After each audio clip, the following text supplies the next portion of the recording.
Un cordial saludo a todos los que nos ven y nos escuchan. Bienvenidos a Ahora Yo Sé, un espacio donde analizamos temas legales que impactan directamente la vida laboral de los guatemaltecos. Hoy hablaremos de un tema que genera duda, conflicto y muchas veces miedo: el despido justificado e injustificado en Guatemala. Nos acompañan dos abogados laboralistas con posturas distintas para debatir con respecto, con fundamento legal. Aquí no venimos a imponer verdades, venimos a informar y a generar criterio. Y hoy tenemos unos grandes profesionales en el área laboral, porque obviamente el tema es laboral. Y en aquella esquina tenemos al licenciado Cristian Morales, abogado laboralista. En su mayor parte defiende trabajadores. ¿Cómo estás, Cristian? ¿Qué tal, licenciado Ariel? ¿Qué tal, licenciado Mariano? Mucho gusto a todos. Bien, todo tranquilo. Excelente. Y en esta esquina tenemos también abogado laboralista que regularmente defiende al área patronal. Tenemos para Ahora Yo Sé de este lado al licenciado Mariano Cipriano. ¿Cómo estás? Muy bien, Lic Ariel, y encantado de venir a tu programa, agradeciendo la invitación y este espacio que al final pues es para nutrirnos y poder compartir un poco del conocimiento y experiencia que hemos tenido. Excelente, da mucho de qué hablar este tema, el despido justificado, despido injustificado, pero realmente este tema lo vive a diario el guatemalteco, como regularmente pues acostumbramos a decir, el guatemalteco de a pie. A muchos no les gusta que uno diga así, pero es realmente, este podcast está enfocado para ustedes, para que ustedes entiendan, por eso nosotros acá decimos el guatemalteco de a pie. Pero para entrar en contexto, a ver, licenciado Cristian, el despido justificado e injustificado, ¿cuál es la diferencia o cómo podemos definir para que nuestros oyentes y la gente que nos ve en YouTube pueda diferenciarlo?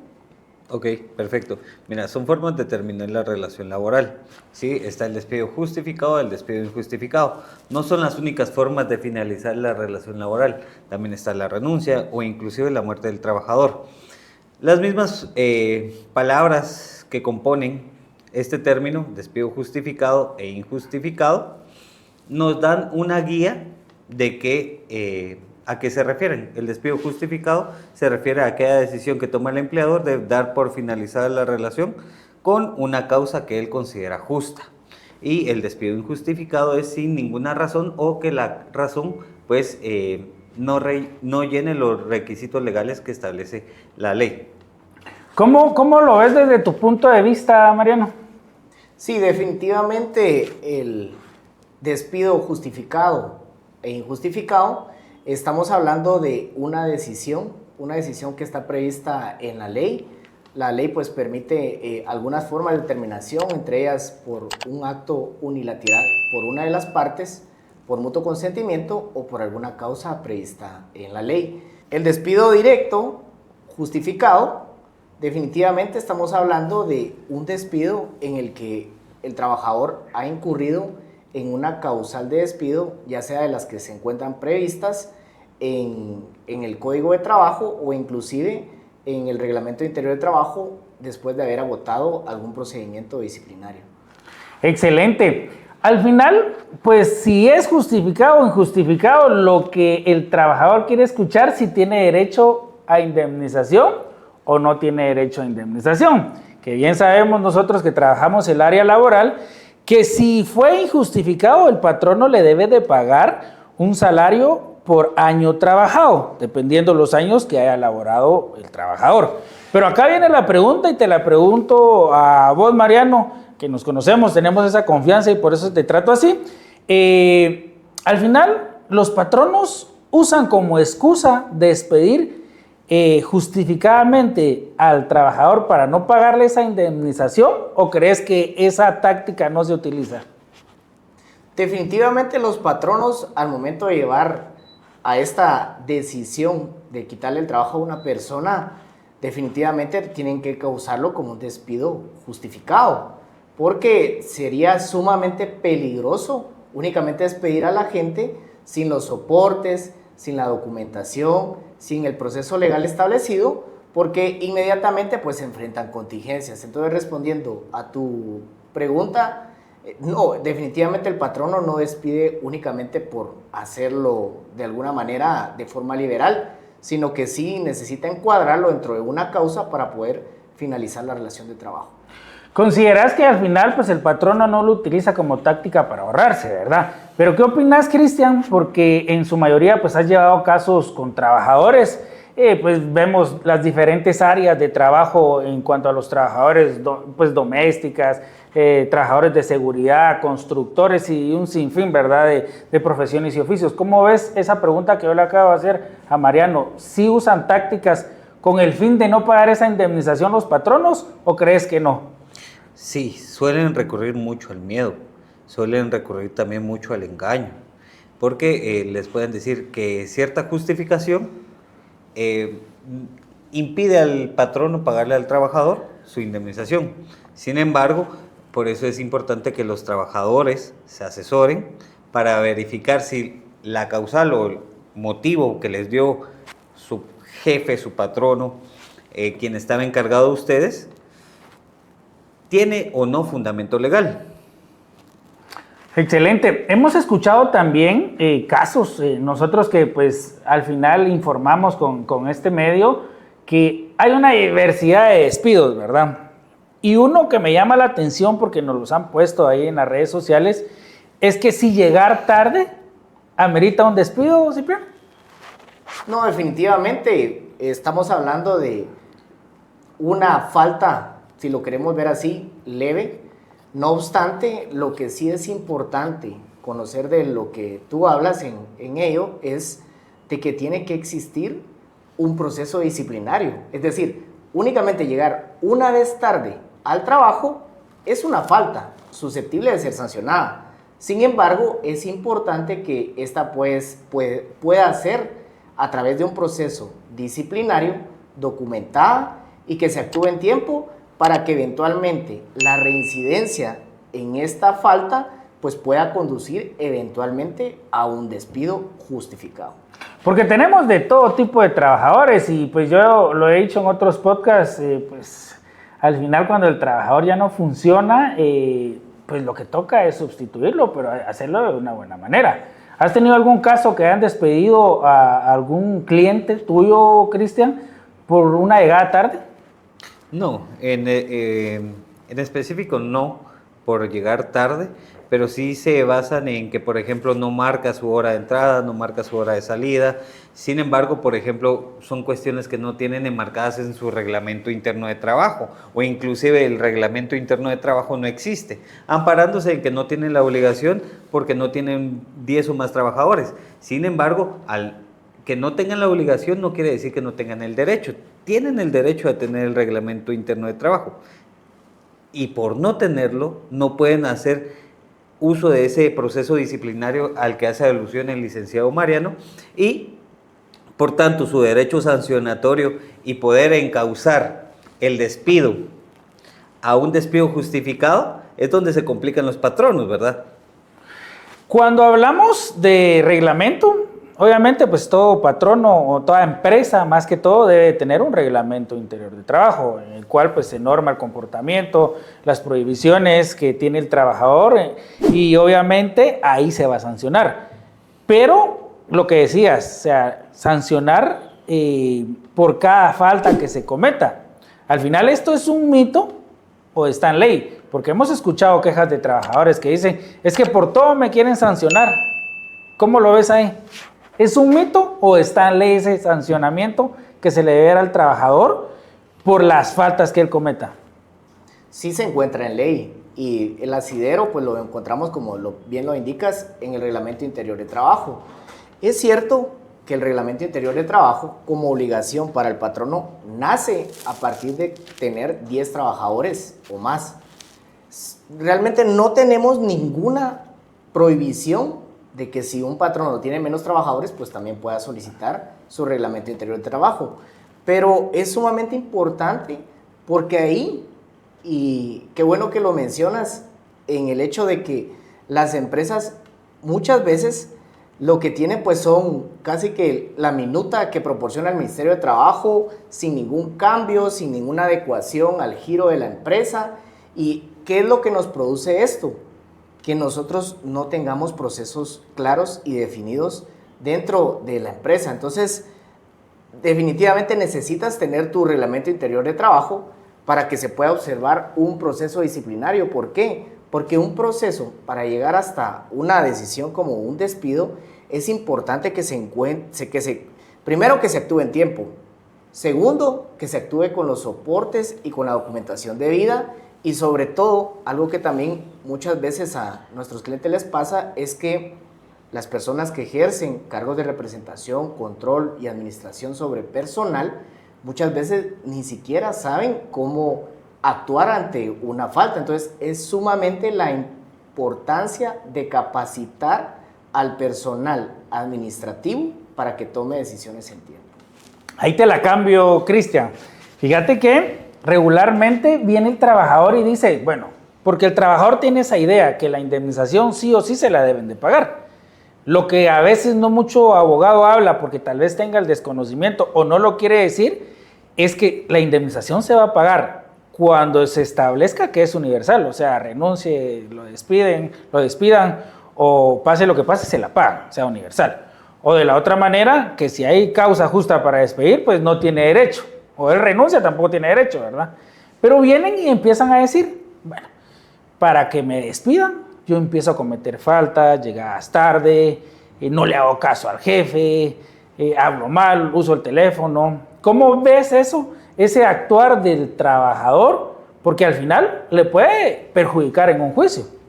¿Cómo lo miras?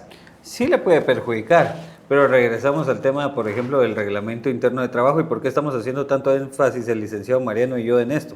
Porque el reglamento interno de trabajo lo que le da al patrono es poder hacer específica el poder sancionar a sus trabajadores dependiendo del giro de su negocio. Entonces, el Código de Trabajo te da unas generalidades sobre, por ejemplo, que no es permitido insultarse entre trabajador y patrono, entre que si no se presenta 2 días al trabajo, pues ya se considera un abandono, en que si llega en estado de ebriedad, pues es un despido justificado. Pero, como te decía, si no hay un reglamento interno de trabajo donde se especifique sobre el giro de la empresa y sobre a qué se dedica cada trabajador o cada rubro de trabajadores, ¿verdad? Porque vos en una empresa puedes tener conserjes, puedes tener encargados de mantenimiento, puedes tener personal técnico, personal administrativo. Entonces a todos ellos sus funciones son totalmente distintas y su forma de actuar va a ser totalmente distinta. Incluso su cultura va a ser totalmente distinto. Y eso es algo que te permite el reglamento interno de trabajo. Y como bien decía el licenciado Mariano, lo que pasa es que muchas empresas toman el formato que da el Ministerio de Trabajo, pero el Ministerio de Trabajo no lo hace con el fin de use este formato y se lo aprobamos, sino este es el inicio. Usted compleméntelo con su empresa. Adecúelo a su empresa, porque sería materialmente imposible para el Ministerio de Trabajo poder hacer una minuta, se refería el licenciado Mariano, o un formato sobre cada uno de los tipos de empresas que existen hoy en Guatemala. Y ese es el problema cuando pues el patrono, pues, si alguien nos está viendo y tiene su empresa, no busca un abogado especialista en la materia. ¿Por qué? Porque pues siempre lo hemos dicho acá y creo que a los que nos siguen ya saben que nosotros siempre hacemos referencia al abogado experto, porque todos somos abogados y notarios y licenciados en ciencias jurídicas y sociales, pero realmente manejamos ciertas ramas, trabajamos día a día en esas ramas y eso nos hace expertos. Pues algunos tienen maestría en esa rama, otros no, tienen más experiencia, no podrán tener la maestría, pero se da este tipo de asesorías, ¿verdad? Que no podemos tener un reglamento de una maquila para una empresa de transportes o para una firma de abogados, porque es totalmente diferente. El rol de cada trabajador es diferente y al momento de sancionar va a ser diferente. Y eso es lo que debe entender tanto el patrono y el trabajador. Lo que debe entender es que al momento de que él empieza con esa necedad o esa insistencia de querer provocar un despido, ahí lo que está provocando es que sea un despido, pero un despido justificado, porque él está dando los argumentos para que lo despidan y al final no tenga derecho a esa famosa indemnización. Pero también, fíjate Mariano, que te hago el siguiente cuestionamiento. ¿Por qué los patronos en ocasiones recurren al hostigamiento para que el trabajador al final presente esa renuncia? ¿Por qué lo hace? Bueno, estamos definiendo que lo que tú estás diciendo es un despido indirecto. Y realmente hasta la ley también lo regula, en el sentido de que el patrono puede cometer acciones u omisiones que lo que hacen es tratar de llevar al trabajador a un estado psicológico y emocional en el que él prácticamente se sienta con ánimo de ya no ir a su trabajo. Entonces, como bien mencionas, que él pueda colocar su carta de renuncia. Pero aquí es donde también es muy importante recordar que el derecho es tutelar de los trabajadores. ¿En qué sentido es tutelar de los trabajadores? En que busca equilibrar esa desigualdad económica que sabemos que es existente entre un patrón y trabajador. ¿Y cómo lo hace?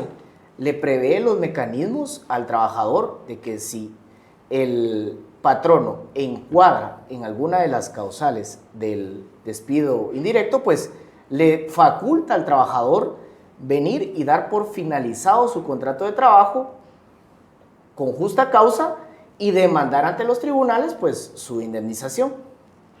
Y ahí en el tema del hostigamiento, Cristian, lo que dice el abogado acá, ¿no crees que a veces utilizan ese hostigamiento? Obviamente le piden la carta de renuncia al trabajador, el trabajador pues la presenta a puño y letra en ocasiones y en otras hasta el formato tienen ya ahí, firmame y poneme tu huella. Pero al momento de que vas a un juicio, a un litigio por el caso, presentan esa carta de renuncia. ¿Eso no te perjudica en el juicio? ¿Me perjudica a mí como defensor de los trabajadores esto? Así es. Sí, pero también hay que entender que la renuncia es un acto de una magnitud grande. ¿A qué me refiero? Por ejemplo, los guatemaltecos somos personas que generamos mucha confianza. Por tanto, el empresario, si logra encontrar un trabajador que genera mucha confianza, llega a tener relaciones laborales de 20, 30 años y no se cumplen las formalidades, por ejemplo, no tener un sello de recepción, no tener una firma de recepción. Asimismo, se puede lograr demostrar el hostigamiento por otros medios. Por ejemplo, que el trabajador tenga comunicaciones escritas donde el patrono esté hostigando, instigándolo a llevar a presentar su renuncia, ¿verdad? Porque debe de ser un acto libre y voluntario, no coaccionado, ¿verdad? Entonces siempre va a depender del caso. Y ese hostigamiento también se da no solo por parte del patrón o del dueño de la empresa, los socios, sino también se da por parte del personal administrativo o personal de confianza.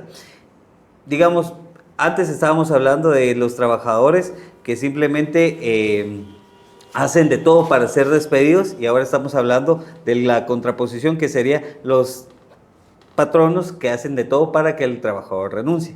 Y los dos son por falta de cultura, porque por falta de conocimiento no sabe el trabajador que está perdiendo su tiempo laboral, y por falta de conocimiento no sabe que no está realizando el proceso disciplinario que podría realizar el patrono para poder terminar la relación sin que tenga una responsabilidad, o sea, sin que tenga que pagarle al trabajador su indemnización. No estamos hablando aquí de prestaciones, porque esas son de carácter irrenunciables. Exista o no carta de renuncia, esas son irrenunciables, y si no se verifica el pago, entonces se las tienen que pagar al trabajador.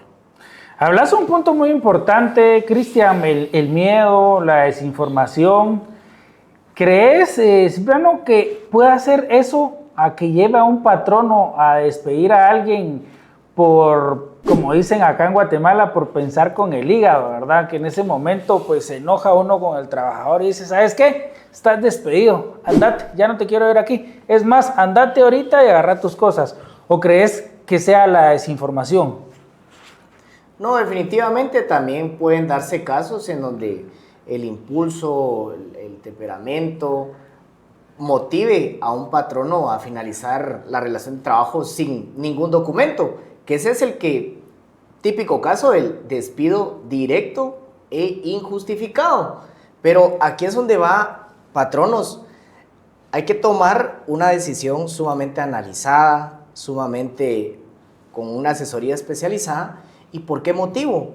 Porque realmente un despido directo e injustificado les puede llegar a causar una pérdida económica que prácticamente las sentencias son bastante fuertes y que pueden acabar hasta con la utilidad de la empresa en un ejercicio fiscal. ¿Y por qué motivo? Porque cuando el trabajador es despedido de forma directa e injustificada y pues su indemnización la lleva como reclamo ante tribunales, patronos no van a tener únicamente la contingencia de pagar una indemnización. Se vienen otros rubros. ¿Cuáles son? Daños y perjuicios que por lo menos en ámbito privado hasta 12 salarios, costas judiciales y pues por ahí se pueden dar algunos casos que podrían estar sujetos a análisis como reajustes salariales, reajustes a ciertas prestaciones económicas como lo es aguinaldo, vacaciones, el llamado bono 14, entre otras. Entonces es una decisión que realmente hay que pensarla 2, 3, 4 veces y definitivamente que si se llega a tomar esa decisión, el consejo que siempre nosotros damos es, bueno, si se va a llegar a tomar una decisión de finalizar la relación de trabajo con un trabajador, importante pues tener toda la documentación y pues de una vez hacer el pago de lo que corresponde de indemnización. Porque fíjate, Ariel, que muchas veces las demandas instauradas en los juzgados laborales no devienen siempre en que es puramente una ambición del trabajador. Muchas veces se da porque el patrono tarda mucho sus procesos de pago. Entonces, ¿qué pasa? Deja pasar mucho tiempo, el trabajador busca una asesoría y pues ya, pues cuando ya evalúa y ve todos los derechos que puede representarle un juicio, pues decide mejor llevarlo a tribunales.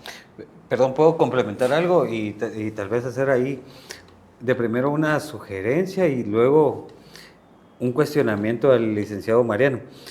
Sin afán de pelear, digamos, sino con el afán de debatir. Ah, no, aquí te tenés que agarrar, ¿verdad? No, sin el afán de pelear, sino únicamente con el afán de discutir. Lo primero es, lo que dice el licenciado Mariano respecto a las asesorías, de verdad, asesórense, patronos, y no se asesoren por el que les cobra más barato, ni tampoco por el que les cobra más caro. Vean que la persona que les está hablando no les esté diciendo cualquier tontería, perdón el lenguaje, pero se da desde el que cobra barato hasta el que cobra caro, y no porque salió de una universidad de las privadas de aquí de Guatemala sabe más que el que estudió en la San Carlos. No, eso es cuestión de conocimiento, es cuestión de disciplina, es cuestión de que usted conozca bien y que sepa leer a su abogado, porque si el abogado le va a cobrar caro pero le va a hacer un mamarracho, mejor no lo contrate. Igual si le va a pagar barato pero no va a hacer nada de lo que usted le pida, entonces tampoco lo contrate. Busque a alguien que sepa, ¿verdad? Y cuando el abogado le diga que los honorarios son tantos, créale, porque lastimosamente nuestra profesión se está viendo degradada por abogados que cobran muy barato. Yo quería hacer ese comentario y pues, esperemos que esa cuestión, pues al final los tres somos abogados y tenemos que defender eso, ¿verdad? Que nuestros honorarios se vean respetados. Y lo segundo, el cuestionamiento, Mariano, es, vos hablabas de reajuste de prestaciones, pero para mí, desde mi punto de vista, la ley es clara. Todo acto que disminuya o tergiverse un derecho de carácter irrenunciable es nulo ipso iure, quiere decir nulo de pleno derecho. Quiere decir que no debería existir el ajuste, sino el pago retroactivo, por llamarlo de alguna forma, del aguinaldo del bono 14. ¿Por qué? Pero es que la diferencia eran 200, 300 quetzales. Sí, pero es un acto que disminuye un derecho de carácter irrenunciable. Y lo que busca proteger la ley, no solo el Código de Trabajo, sino la Constitución Política, es que sus derechos no se vean violados. Y el problema es que ni en los juzgados llegan a aceptar estos términos que están en ley. Yo no me los estoy inventando. Entonces, vos hablabas de reajuste de prestaciones, pero realmente yo diría que es declarar nulos esos pagos de aguinaldo, de bono 14 o bonificación anual para trabajadores del sector privado y público y buscar su pago retroactivo. No, y ahí lo que dice Lick, ¿verdad? Lo barato sale caro. Yo siempre comparo la profesión nuestra con la del médico, porque fíjense que cuando uno va con el médico, y ahora me contaba mi papá que le tocó ir al Lick, ¿verdad? Y fue con el médico y le dice, siéntese allá, así. Y él a jalar la cita, no me mueva la silla, quédese ahí, levántese la camisa, respire. O sea, el médico ya ni siquiera quiere tocar al paciente, ¿verdad? Y pues eso es en el IX, pero en la institución privada le cobran a la persona porque lo revisen, ¿verdad? Porque lo chequeen, porque platiquen con él, porque pues obviamente a simple vista no van a determinar cuál es la enfermedad. Pero con el abogado uno cobra la asesoría para platicar estos temas, para explicarles, y a veces pues mucha gente dice, no, ¿y para qué va a pagar solo para ir a hablar con él, verdad? Pero de ahí viene de que uno pueda dar un buen trabajo, porque hay que conocer el caso. Regularmente, a veces las empresas, pues me imagino que te debe pasar, mira, tenemos una audiencia mañana, aquí está el expediente, si bien te va, te lo dan un día antes. Si no, mira, ahí nos juntamos media hora antes de la audiencia, y mira, y aquí está, ¿verdad? Y entonces eso hace también que el abogado pueda ser muy bueno, pero no se trabaja la prevención, no se trabaja con tiempo, y entonces se hace una mala defensa. Nosotros cuando estamos en una audiencia determinamos si el abogado es bueno o no, dependiendo cómo conteste, ¿verdad? Si uno está del lado del patrono, pues desde el momento que uno mira la demanda dice, bueno, este abogado sí pidió de todo. Entonces uno puede determinar, sí conoce la materia, ¿verdad? Hacía un chiste ahí que, como obviamente, pues cuando el abogado no sabe que no se debe timbrar la demanda, pues le ponen los timbres, ¿verdad? Algunos ponen pues un sellito ahí donde está exento de timbres y todo. Pero decían unos colegas allá, este no es laboralista. ¿Y por qué? Mira, timbró la demanda, ¿verdad? Lo agarran como chiste, aunque algunos es criterio, no, yo sí cumplo. No estamos obligados, pero unos dicen yo sí cumplo y por eso le pongo el timbre a la hoja de la demanda, ¿verdad? Entonces, son temas que al final la gente no sabe porque tiene que pasar por un proceso laboral para empezar a conocer todo este ámbito. Y uno que se maneja pues todos los días, básicamente pues va conociendo. Pero yo te quiero preguntar, Mariano, mucha gente dice, no, es que la ley está desequilibrada, está a favor del trabajador, dicen algunos, que son patronos, ¿verdad? Otros dicen, no, es que la ley está desequilibrada porque está a favor del patrono. ¿Cuál es tu criterio ahí? ¿Está a favor del patrono o está a favor del trabajador y por qué? Bueno, desde un inicio, pues sabemos que es tutelar de los trabajadores pues, nuestra legislación laboral, pero eso no significa que el patrono no tenga oportunidad de defenderse. A mi criterio, está bien diseñado nuestro código de trabajo, nuestras vías procesales, para que un patrono también se pueda defender y que se pueda hacer justicia. Y de hecho, pues, es cierto que si manejamos una estadística en juzgados laborales, pues vamos a tener pues, un alto número de demandas en donde son declaradas con lugar a favor del trabajador. Pero ¿por qué es este fenómeno? Porque en este fenómeno muchas veces pues, el patrono no tiene la asesoría adecuada en la toma de decisiones de finalizar esas relaciones de trabajo. No obstante, si un patrono actúa en tiempo, documenta, tiene orden, y tiene la prueba, porque al final de cuentas el proceso judicial no se va a juzgar únicamente en base a puramente argumentos, tienen que respaldarse con medios de prueba. Y sí, se ha tenido la oportunidad de ganar casos en favor del patrono, siempre respetando el tema de que sí tiene que estar debidamente documentado. Solo quisiera ampliar de que yo definitivamente, y esa es la asesoría que se tiene que dar con un patrono, el patrono tiene que cumplir con la ley, tiene que cumplir, no tiene que, uno como abogado laboralista de patrono, no tiene que decirle, mire, fíjese que aquí puede evadir, puede ahorrarse esto, porque realmente desde ahí creería yo que eso sí es una mala asesoría. Uno tiene que llevar a su cliente a un estado en donde le produzca tener en calma el tema de su negocio en cuanto a contingencias laborales, no venir y pues prácticamente ofrecerle alternativas que lo único que va a hacer pues es tener más problemas.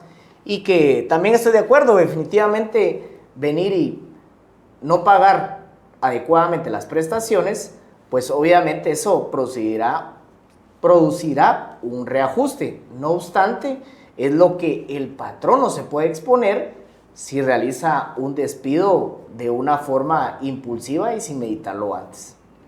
Que al final, pues tanto trabajador como patrono tienen un desgaste en el proceso, ¿verdad? O sea, no podemos obviar el desgaste del trabajador ni del patrono, pues hay varias opciones para que el trabajador pueda llevar un proceso a un litigio, ¿verdad? Tanto económicas, de pago y estar faltando al siguiente trabajador, porque seamos claros, o sea, dependiendo cuál es la postura del patrono, el proceso le puede durar a usted hasta 5, 6, 7 años, ¿verdad? Entonces hay un desgaste mutuo, no solo del trabajador, no solo del patrono, e incluso del sistema de justicia, que ese pues también lo debemos de mencionar, ¿verdad? Pero regresando a la pregunta que le hacía el licenciado Cipriano, Cristian, ¿qué crees? ¿La ley está desequilibrada, sí o no? ¿Y a favor de quién? No está desequilibrada. Digamos, está el principio prooperario, que quiere decir que cualquier duda de interpretación de la legislación laboral favorece al trabajador. No obstante, no quiere decir que la ley esté hecha a favor del trabajador. Tiene ventajas y desventajas para ambos, porque así funciona la justicia, ¿sí? Ahora bien, ambos, trabajador y patrono, tienen derecho de defensa. Que los patronos no utilicen su derecho de defensa no quiere decir que la ley esté hecha a favor del trabajador, ¿sí? Lo que quiere decir el indubio prooperario es que en caso de que haya alguna duda sobre la interpretación de la ley, se debe favorecer al trabajador. Y hablábamos al inicio de si existía o no esa cultura de demanda. Y tampoco el trabajador hace uso de su derecho de defensa. ¿Por qué? Su derecho de defensa y su derecho de acción sería venir y poder demandar al patrón. Y aunque nosotros, que nos manejamos en el medio, veamos que los juzgados tienen mora judicial y que hay una infinidad de demandas, son 10 veces más los abusos que comete el empresario en contra del trabajador, y los cuales no son ni judicializados ni denunciados ante el Ministerio de Trabajo, ¿verdad? Entonces es una falta de cultura de defenderse y una falta de cultura de accionar preventivamente y en el caso del patrono, y reaccionariamente en el caso del trabajador. Y tocas un punto muy importante y aquí quiero participar yo estoy entrevistando, ¿verdad? No tengo que participar, pero quiero participar en el tema del Ministerio de Trabajo. Lamentablemente tienen un buen presupuesto, tienen un edificio completo, pero se queda corto para poder resolver un conflicto entre trabajador y patrono. ¿Por qué? Para los que no han podido ir, y la verdad ni les aconsejo, cuando alguien pone una denuncia porque fue despedido injustificadamente, primero, tardadísimo, ¿verdad? Tienen que ir a sacar una patente de comercio, la llevan, le hacen un cálculo y le dicen, mire, vaya con su patrono y le muestra el cálculo. Lo ponen, ahí sí que mal, porque usted, después de que lo despidieron, va con el patrono y el patrono no lo va a recibir bien. Pues va al trabajador y regresa al siguiente día, donde dice, mire, fíjese que él me dijo que no me pagaba nada. Ah, bueno, entonces pongamos una denuncia. Tiene que hacer su cola, pierde un día completo. Ya van 2. Sí, por el día anterior. Y va, ahí le vamos a notificar la audiencia, porque antes pues la daban en el instante y ahora dice que no, que les van a llamar. Pasan semanas y al final le llaman. Mire, tiene su audiencia para aquí dentro de un mes. Llegan, y cuando llegan, así como estamos nosotros acá, el inspector y 2 citas, platiquen, lleguen a un acuerdo. Porque si no llega a un acuerdo, esto se va a la vía judicial, el juzgado laboral. Y el patrono, ¿qué llega a hacer ahí? A intimidar al trabajador. Mira, yo te doy 5,000 si quieres, y si no, pues no te doy nada. Obviamente, pues ahí son tácticas de abogado, pues si nos está yendo un abogado, pues esa acta que al final sale y él reconoce la relación laboral, la podemos utilizar como prueba, ya en el litigio. El punto es de que el trabajador se desgastó de aquí, ¿qué les digo yo? 3, 4 meses hasta 5 meses. ¿Para qué? Para que el resultado sea, pues que no le va a pagar. Inicia un proceso judicial y obviamente pues hay que hacer la demanda, la admisión y todo, y no sirve el Ministerio de Trabajo. O sea, no cumple su función, porque la función tendría que ser ver cómo resuelve ese conflicto para descargar esa mora judicial que existe, porque obviamente el Ministerio de Trabajo no está haciendo bien su trabajo. Si lo hiciera bien, se tuvieran menos demandas. Tal vez no inclinarse al trabajador ni al patrono. O sea, ver que se le haya pagado lo que en ley le corresponde al trabajador y lo que no, pues recomendarle, porque obviamente por las funciones que ellos tienen, ellos no pueden exigir, pero recomendarle al patrono que sí se le pague. Hablaban ustedes de dar sin lugar y no con lugar, ¿verdad? Pero sabemos que acá hay abogados que nos siguen y gracias por seguirnos y compartir nuestro contenido, pero hay personas que no estudian derecho y dar sin lugar, pues es que se perdió el caso, ¿verdad? Y con lugar es que se ganó. A ver, Cipriano, ¿cuáles son los errores que comete el patrono para no ganar un caso? Porque obviamente, pues si piden tu asesoría, vas y te dan toda la papelería, pero ¿cuáles son los errores más comunes? Porque yo sé que también patronos nos están viendo. Claro, pues bueno, te puedo decir que en nuestra práctica lo que hemos tenido con nuestros clientes cuando nos tienen casos laborales, pues hemos identificado que hay un problema muchas veces de actuar en tiempo. O sea, cuando existe una comisión de una falta susceptible de ser sancionada, hay un plazo para poder disciplinarla. Son 20 días hábiles. Y a veces fuera de ese plazo quieren venir y disciplinar esa falta. Segundo, cuando quieren hacer el señalamiento de una falta, pues lo hacen de una forma en la que están esperando que el trabajador pues prácticamente diga, yo confieso que sí cometí la falta, cuando no debiese ser así. Antes de yo increpar el señalamiento de una falta, es porque yo ya lo investigué, ya lo estudié, y pues prácticamente aunque el trabajador me diga, no, yo no fui, bueno, no, porque se le desvanece el derecho de defensa, se le dio, pero no obstante, pues las pruebas son contundentes, Entonces, eso te permite venir y hacer y construir un caso sólido que si en dado momento lo despedís, pues esos medios de prueba te puedan venir y permitir una buena defensa en el juicio. Es decir, no solo por ser patrono que te demanden, estás condenado a perder. Si actúas en tiempo, puedes ganar tu caso. Y en el área, en la parte del trabajador, Cristian, ¿cuáles son los errores para perder un caso? Uno de los más recurrentes, y vamos a coincidir con el licenciado Cipriano, es no actuar en tiempo. Si usted deja pasar el tiempo de la prescripción quiere decir que usted pierde su derecho por el paso del tiempo, no va a poder reclamar. Y contra el tiempo yo no puedo luchar. Yo como abogado no puedo retroceder el tiempo. Yo no puedo con una varita mágica inventarme que no pasó ese día. Sí pasó. Entonces, no actuar en tiempo es el primero. Segundo, no hacer uso de su derecho de defensa.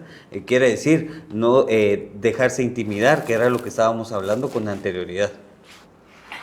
Yo he escuchado, y obviamente sé, ¿verdad? Pero me gustaría que lo mencionaras, Cristian, los 3 presupuestos que pues solicita o hay jurisprudencia que debe probar un trabajador para que al final se reconozca la relación laboral, ¿verdad? Y lo que solicita, porque hemos tenido casos, bueno, antes se ponía una foto de un gafete y pues no llegaba a la empresa, ¿verdad? Y con lugar la demanda y se va todo, pero ahora ya no. ¿Cuáles son esos presupuestos que debe conocer el guatemalteco, verdad? Sí. Es importante.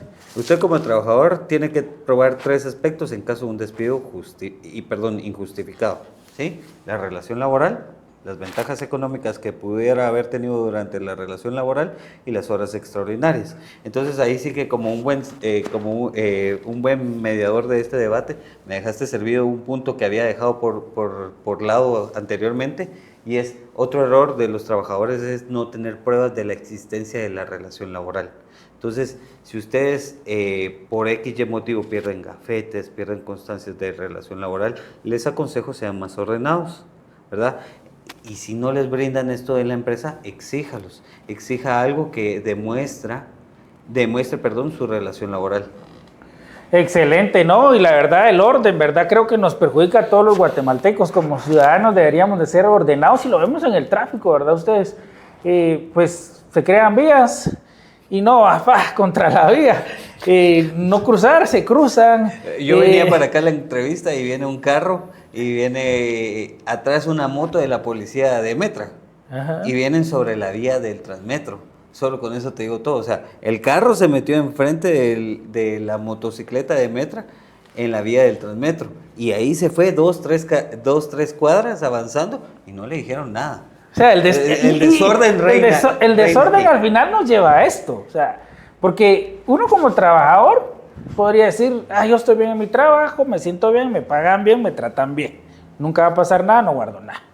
Excelente. Y pasa. Pero uno como patrono también puede decir, no, mi trabajador es excelente, nítido, eficiente, pues todo lo hace bien, hace de más, trabaja horas extras. Y entonces no documento, no guardo nada, pero pasa, ¿verdad? Porque yo siempre lo he dicho. El tema de la relación laboral es como el matrimonio. Uno realmente conoce a la esposa cuando se va a divorciar. Hasta ahí la conoce usted, o al esposo, ¿verdad? De ambas partes. Pero uno realmente conoce al patrono o conoce al trabajador cuando se termina esa relación laboral. ¿Qué capacidad tienen ellos para poder accionar, verdad? ¿Hasta dónde pueden llegar? Porque, pues, no me dejarán mentir ustedes, y yo creo que también ustedes han tenido demandas entre hermanos, entre primos, entre sobrino y tío, y demandas grandes, ¿verdad? Donde uno dice, chica, o sea, ¿dónde quedó el amor de la familia, verdad? Que probablemente el tío, pues, cuando tuvo necesidad, el sobrino le dio trabajo, y al sobrino se le olvidó. Pues, y dijo, no, o sea, aquí tengo que reclamar y no me paga el salario mínimo y esto y el otro, y esas demandas grandes. Pero quiero que toquemos un punto, y empiezo con vos, licenciado Cipriano, el tema del abandono, que ahí nos estará viendo más de algún juez.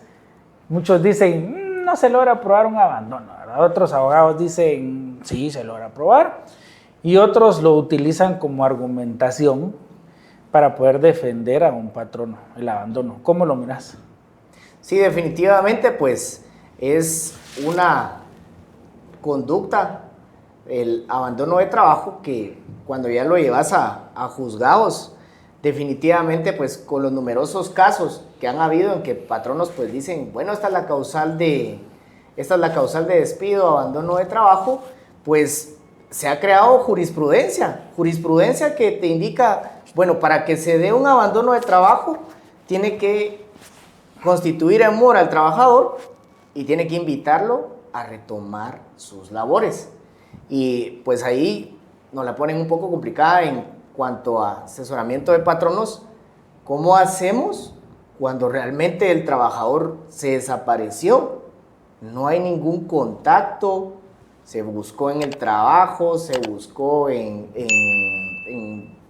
donde hay indicios, pues, o sea, su casa. Usualmente cuando llegan los trabajadores hay una solicitud de empleo que se firma colocando datos de contacto y vienen siendo correo electrónico, números de teléfono, pero se ha indagado sobre todos y no hay forma de poder contactarlo.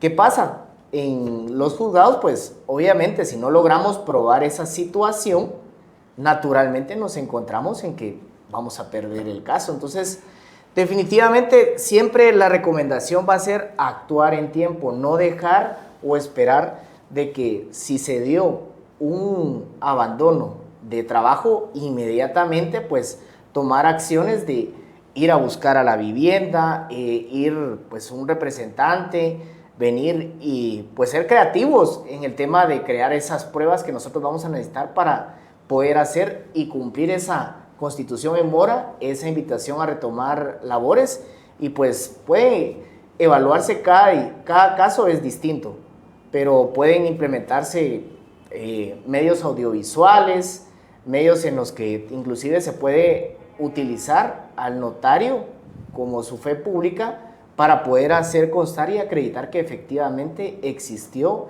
esa constitución en mora y esa invitación a retomar labores. Que al final pues los jueces también tendrían que admitirlos y tener el mismo criterio tuyo, ¿verdad? Que se puedan utilizar ese tipo de medios, que no muchos jueces al final pues se convencen. Hay ocasiones que las fotos, ¿verdad? Por ahí anda un juez ahí que ya no admite las fotos, que para él no es un medio de prueba y cuestiones así, ¿verdad? Pero el abandono es una figura, licenciado Cristian, que utilizan mucho para intimidar al trabajador, porque le dicen, mira, te voy a acusar de abandono, anda, haz lo que quieras, porque así, lo hago así, porque así lo dicen. Y yo he escuchado pues muchos testimonios de personas que dicen, anda, igual te voy a acusar de abandono y no vas a sacar nada. ¿Cómo mirás esa parte, esa figura? Regreso de los trabajadores no deben de dejarse intimidar, ¿verdad? O sea, básicamente es no dejarse intimidar. Hay cuestiones que son básicas. Usted no va a dejar de ser trabajador, va a trabajar toda la vida, y si deja de trabajar es porque va a tener una empresa y entonces va a tener trabajadores. Infórmese sobre el derecho de trabajo, ¿sí? Entonces no se deben dejar de intimidar, y ahora bien, tampoco deben de dejar sus labores solo porque sí, ¿verdad? Porque también causa un perjuicio para las empresas.